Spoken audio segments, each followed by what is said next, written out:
BBC تقرنيا دحر 10 دقائق كجمريو نكتكتاتلنا نعدم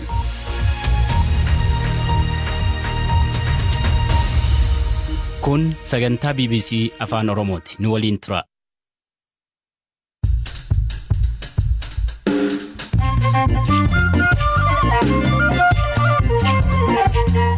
Akkamoltan naggeeffattoota keenya sagantaan BBC Afaan Oromoo kibxata galgalaa eegaleera. Ani Firaafolii Dhugaasaadha. Sagantaa keenya irraan Pirees Seekiretarii Waajjira Ministeera Muummee Itoophiyaa Billana Siyyuum ibsa kennan irratti dhimmoota kaasan. Gosi koronaa vaayirasii haaraa Omicron jedhamu balaa guddaa uumuu mala jechuun UN himu. Many of us might think we're done with COVID-19. Baay'een keenya waan koronaa vaayirasiin badee nutti fakkaata. Vaayirasiin kun ammallee kan nu waliin jiru ta'uusaa Omicron ragaa quubsaadha. Lionel Messi badhaasa Ballon d'Or marsaa 7ffaadhaaf injifachuu hordofee yaadota deeggarsaa fi komii ka'an. Akkasumas odeessaalee addunyaa gaggabaaboo qabannee jirra hanga xumuraatti nu waliin tura.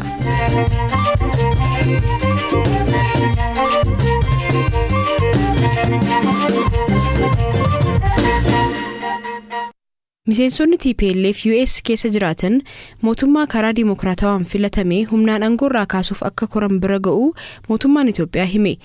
Kibxata miidiyaaleef ibsa kan kennan Pirees Seekiretarii Waajjira Ministeera Muummee Itoophiyaa Billana Siyyuum dhimma viidiyoo miliqfamee baafamee yommuu dippiloomaatonni duraanii fi amma Ameerikaa fi biyyoota lixaa tokko lammiilee Itoophiyaa bebbeekamoo fi bakka bu'aa TPLF waliin dhimma Itoophiyaa irratti wayita mari'atan agarsiisu irratti yommuu dubbatan kun shira mootummaa humnaan aangoorraa kaasuuf taasifamedha jedhaniiru. Viidiyoo kana irratti marii godhame kan dursan waggoota dheeraaf jaarsa biyyaa ta'uun Itoophiyaa keessatti dhimma nagaa irratti hojjetaa kan turan Profeesar Efreem Isaaq yoo ta'an gama TPLF'n bakka bu'uun Ambaasaadder Birhaana Gabrakiristoos akkasumas lammiilee fi dhalattoonni Itoophiyaa bebbeekamoon akka ogeettii dinagdee Dr. Eleenii Gabramadiin irratti hirmaataniiru. Pirezidaantiin duraanii waldaa qorannoo Oromoo Kulanii Jaallataa namoota marii kana irratti hirmaatan keessaas tokkodha. Billaneen ibsa kennan irratti Ministeerri Muummee Abiy Ahmed gara dirree waraanaatti maluun isaanii injifannoo fideeras jedhaniiru. We have seen over the past months that the terrorist organization has been escalating and expanding the conflict into other regions. Ji'oota darban keessatti gartuun shororkeessaa TPLF waraana isaa gara naannolee biroo lamatti yommuu babal'isu agarreerra. Darbeeyyuu miseensonni TPLF US keessa jiraatan mootummaa karaa dimokiraatawaan filatame humnaan aangoorraa kaasuuf akka koran bira ga'ameera.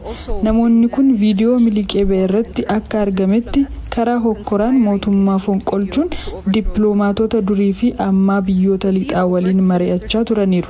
Yeroo kanatti humni waraanaa Itoophiyaa Ministeera Muummee Abiyyiin durfame humnoota TPLF irratti tarkaanfii fudhachuu itti fufeera. Ministeerri Muummee Abiy gara dirree waraanaatti deemuuf murteessuun isaa ejjennoo mootummaan wal dhabdee kana karaa nagaan furuuf qabu kan geeddaru miti. Murteen Abiy kun hamilee loltootaa kakaasee lammiileen Itoophiyaa tokkummaan cimanii gartuu shororkeessaa kana akka mormaniif isaan gargaareera. Guyyoota muraasa darban keessatti qofa bakkeewwan ijoo humnootni TPLF qabatanii turan kan akka Kaasagistaa, Cifraa Burqaam gadhisiisuun akkasumas naannoo Affaar bakka Millee jedhamu qabachuun meeshaaleen barbaachisoo biyyatti akka hin seenneef gochuun yaalii humnootni kun taasisan kuffisuun danda'ameera. Viidiyoon kun miliqee ba'e erga jedhamee booda qindeessaa walga'ii kanaa Profeesar Efreem deebii kennaniin rakkoo Itoophiyaa karaa nagaa furuuf yeroo garaagaraatti marii wal fakkaataa qopheessaa akka ture himuun viidiyoon ammaa kunis qaamuma kanaa akka ta'e ibsaniiru. Dabaluunis ibsa kana irratti Billaneen oduu sobaa fi ololli miidiyaalee idil addunyaan gaggeeffamu dhaabachuu qaba jechuun dhiyeenya immoo sagalee namoota TPLF'n mormuun mootummaa Itoophiyaa deeggaran callisiisuuf sochii miidiyaalee hawaasummaa keessumaa Twitter irratti gaggeeffamu balaaleffataniiru. On social media, miidiyaa hawaasummaa irratti keessumaa Twitter sagalee namoota Itoophiyaa deeggaruun soba TPLF oofuu fi miidhaa TPLF geessisaa jiru irratti beekumsa qoodan irratti xiyyeeffachuun fuula isaanii dhorkaa akka jiru ragaalee agarsiisan qabna. Dhimma kanarratti Twitter keessa deeggartoonni TPLF seenuu isaanii akka amannu ibsuun gartuu qajeelfama Twitteraaf qoodneerra. Miidiyaalee lixaa tokko keessatti ilaalchi farra Itoophiyaa caalaatti yommuu mul'atu agarreerra. Hawaasa idila addunyaaf ergaan nuti dabarsuu barbaannu sochiin kamuu filannoo malee fi gartuuleen qindaa'ee hooggansa geeddaruuf taasifamu balaa kan uumuu fi kan hin milkoofne ta'uudha. Haaluma wal fakkaatuun waraana kaaba Itoophiyaatti gaggeeffamaa jiru irratti raayyaa ittisaa dursuun kan hirmaataa jiran ajajaan waliigalaa humna waraanaa Itoophiyaa fi ministeerri muummee Abiy Ahmed hidhattoonni TPLF waliin hiriirtan hundi karaa nagaatiin harka kennadhaa jechuun waamicha dhiyeessaniiru. Eeliyaas Mullugeetaa gabaasa dabalataa qaba. Adda waraanaa amma jiran irraa ibsa miidiyaalee biyya keessaaf kan kennan ministeerri muummee Abiy Ahmed waraana gaggeeffamaa jiruun diina isaanii moochaa jiru ibsan. Wanti guddaan diinni injifatameera. Hojiin nu hafe diina barbadeessuu fi bittimsuudha jechuun kan dubbatan ministeerri muummee Abiy milkaa'ina kutaa baha biyyattiitti arganne gaashanaattis ni daballa jedhan. Kutaa kaaba biyyattii gaara gaashanaatti dhiyoo jiru irraa ibsa kan kennan ministeerri muummee Abiy Ahmed har'a asii karoorsinee bor immoo gaashanaatti diina bittimsina jedhan. Haleellaan gaashanaa irratti gaggeessinu akkaan murteessaadha. Bakka diinni kisaaraa qaqqabsiiseef gatii isaa itti argatudha. Kana raawwachuuf karoora qixeessineerraa loltoonni fi hoggansi keenyas qophiidha jedhan. Ministeerri muummee Abiy qaamoleen isaaniin lolaa jiran namoota leenjii waraanaa hin qabne hiriirsuun badii lubbuu hedduuf sababa ta'uurraa akka of qusatanis dhaamaniiru. Kanaan dura dubbii himaan TPLF Getaachoo Raddaa gama isaaniin turtii BBC waliin taasisaniin namoonni mootummaan dirree waraanaatti ergaa jiru kanneen muuxannoo waraanaa hin qabne waan ta'aniif garmalee dhumaa jiru jechuun ibsanii turan. Ministeerri muummee Abiy garuu ammas taanaan namoonni TPLF jala deemaa jiran hunduu harka kennuun dhumaatii lubbuu hambisuu qabu jedhan. Dargaggoonni Tigraay garee gara deemuu hin beekne jala deemuun lubbuun isaanii garmalee badaa jira. Akka baalaatti harca'aa jiru. Dargaggoonni kunneen injifatamuu hubatanii raayyaa ittisa biyyaa humna addaa milishaa fi uummatatti harka akka kennatan yoo akkasiin goone wanti tibbana ta'aa ture itti fufa akka baalaa harca'uun isaanii kan dhaabbatu miti jedhan. Haadholiin Tigraayis ijoolleen isaanii eessa akka jiranii fi akkamitti akka jiran hordofuu qabu jedhan ministeerri muummee Abiy. Nuti kan feenu nagaadha kan jedhan ministeerri muummee Abiy garuu kan biyyatti dhufeef ammoo duubatti hin jennu jedhan. Hamileen loltootaa cimaa waan ta'eef yeroo gabaabaa keessatti adda waraanaa kana goolabnee gara adda waraanaa birootti darbina jedhan. Ministeerri muummee Abiy Ahmed jalqaba torban darbee gara adda waraanaatti maluun qaamaan waraana akka hoogganan erga ibsanii booda miidiyaatti mul'achuun adda waraanaatti milkaa'aa akka jiran himanii turan.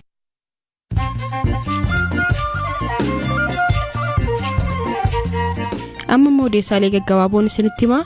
Yuunivarsiitiin Gondar Dooktara kabajaa Dooktar Leenii Gabramadiniif bara 2005tti kennee kan ture haquu isaa beeksise.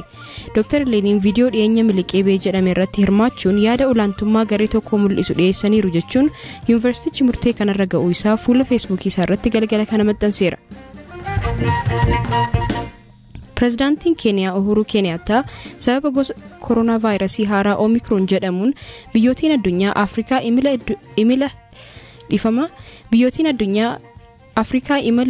idil addunyaa irraa akka hin dhorkineef gaafataniiru. Biyyootiin akka US, UK fi biyyoota miseensa gamtaa Awurooppaa 27 ta'an keessumaa biyyoota kibba Afrikaa keessa jiran irratti dhorkii imalaa kaa'aniiru. Lammiin Kooriyaa kaabaa mana hidhaa Chaayinaa keessaa miliqee ture barbaacha guyyoota 40 booda poolisiin to'atame. Namichi umurii ganna 39 miidiyaa Chaayinaatiin Shu Shaijin jedhamu waamame kun bara 2013tti Kooriyaa kaabaatii boqachuun erga Chaayinaa seenee booda yakka raawwateera jedhamuun hidhaan akka adabamu irratti murtaa'e. Miseensa paarlaamaa Niwuziilaand dilbata darbee ciniinsuu wayita ishee eegaletti saayikilii ishee uffattee hospitaala geessee sa'aatii tokko booda da'uun ishee dhaga'ame. Dubbiimtuun dhaaba siyaasaa Green Party kan taate Julie Anne Genter waggaa 3 durallee mudannoo wal fakkaataan lukaan gara hospitaalaa deemtee da'uu ishee himteetti. Dhalataan Indiyaa Paral Agawal hoogganaa olaanaa Twitter ta'uun mudamuu isaaf biyya dhaloota isaatti leellifamaa jira. Oduun har'aaf qabadhe kanuma.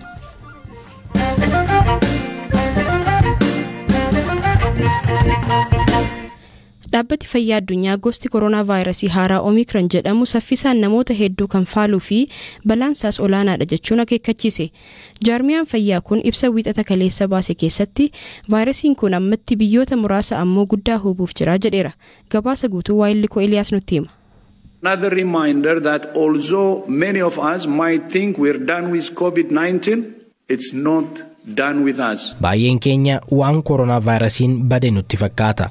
vaayirasiin kun ammallee kan nu waliin jiru ta'uusaa Omicron ragaa quubsaadha jedhan. Hoogganaan dhaabbata fayyaa addunyaa Dr. Tedros Adhanom rakkoo haaraa dhalataa deemu kana qolachuuf biyyoota hiyyeeyyiif talaalliin kennuun dursa argachuu qaba jechuun irra deebiin waamicha dhiyeessan.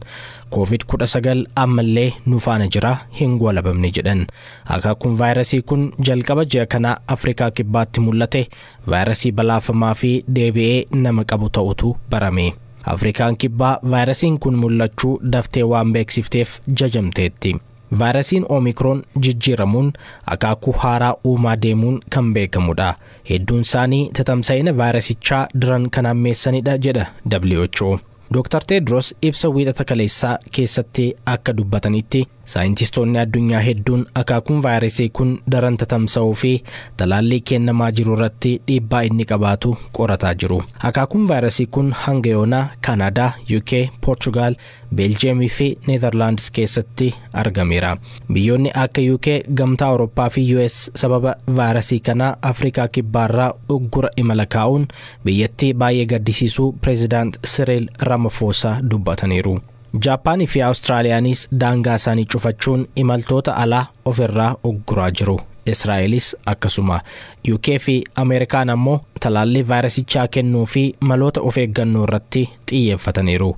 President Biden hunduu maaskii akka uffatan ajajanii garuu ammaaf imalarra ugguraa akka hin keenye ibsan. Erga koronaa vaayirasiin mul'ate as addunyaatti namoonni miiliyoona 200 fi miiliyoona 61 caalan qabamaniiru. Miiliyoona 5 ol ammoo du'aniiru jedha ragaan Yuunivarsiitii Johns Hopkins.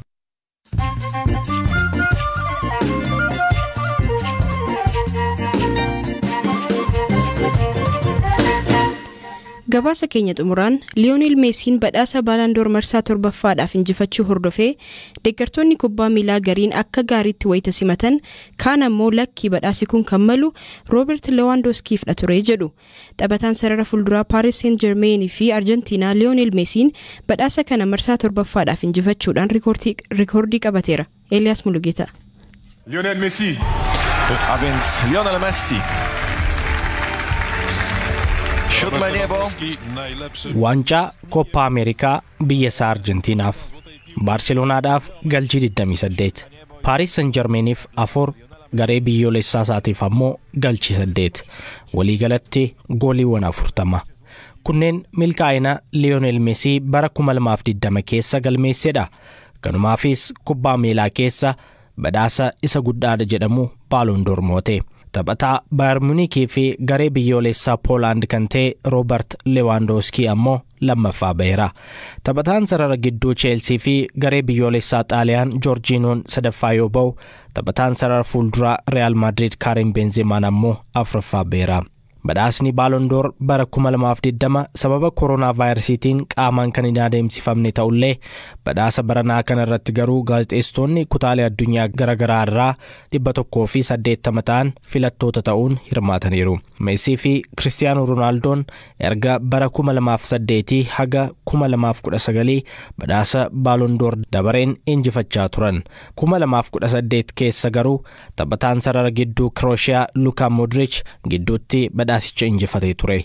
Sagantaa badhaasa Paris du Châtelet gaggeeffame kanarratti argamuunis asitti irra deebiin argamuun koo waan raajidha jedhe Messiin. Taphataan lammii Poland lammaffaa ba'e geessa umriinsaa waggaa 33 Lewandowskis jechoota gaggaariidhaan jajuudhaan ibseera Messiin. Isa wajjin ka'uun kabaja akka ta'e Robertitti himuun barbaada. Bara darbee badhaasicha injifachuun isaaf mala ture jechuun dubbate Messiin. Lewandowskiin 2020 dorgommiiwwan hundarratti Bayern Munichiif goolii 53 lakkoofseera. Sagantaa badhaasaa kana boodas namoonni fi kilaboonni hedduun yaada isaanii kan barreessan wayita ta'u, kilabni isaa Bayern Munich akkas jedhee tweet tolche. Lewandowski ati ammallee nuuf taphataa qaaliidha. Egaan dhaggeeffattoota keenya sagantaa keenya kibxata galgalaa kanumaan goolabneerra. Odeessaalee haaraa fi kan biroo dabalataa argachuuf marsariitii fi fuula feesbuukii keenya daawwadhaa. Sagantaa har'aa kan siniif dhiyeesse ani Firaafoolii Dhugaasaadha. Boora odeessaalee biroo walitti deebinaa halkan gaarii.